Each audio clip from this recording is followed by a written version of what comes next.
يا هجسي من لا يعزك خله خاطر كلد روض العلامة فاني في حفل الربع هاتف ادعك كله ما عاد عقب اليوم يوم ثاني وان قلت البنجه وليجا في حله طيب النشام الغنى يحداني طيب النشام الغنى يحداني يا مرحبا بمشرفين الحله والقلم من قلبي وصدق لساني في حفل المر وين القنا والسله خيالات الحرش اعزاز الشاني اهل المكان اللي يظل الظله ستر البني ومزبنين الجاني ستر البني ومزبنين الجاني يوصل الكاب اللي ضوت مختله تمشي يده طرقاه بسير واني تفرح بها داد جانبها قله وارواحها دون الفخر مجاني تفعلها والعب يا راعي الهله في طاريه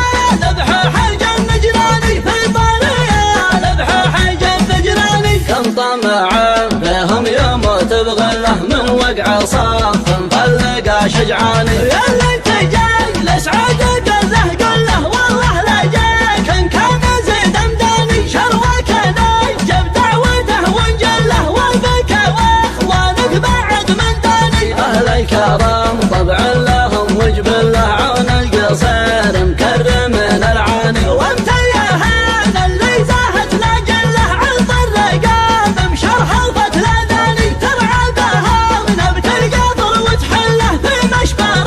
زمن وقع اشبه زاني كم خياعا في ضدهم والذله من العراق الى حدود عماني يا ابو حمد جاك الجواب وفله والعب طرق والعبر بده ثاني واختار من كثر الكلام وقله ما عاد عقب اليوم يوم ثاني يا هجسي من لا يعزك خله خاطر كلد روض العلامة فاني في حفل الربع هاتف ادعك كله ما عاد عقب اليوم يوم ثاني وان قلت البنجه وليجا في حله طيب النشام الغنى يحداني طيب النشام الغنى يحداني يا مرحبا بمشرفين الحله والقلم من قلبي وصدق لساني في حفل المر وين القنا والسله خيالات الحرش اعزاز الشاني اهل المكان اللي يظل الظله ستر البني ومزبنين الجاني ستر البني ومزبنين الجاني يوصل الكاب اللي ضوت مختله تمشي يده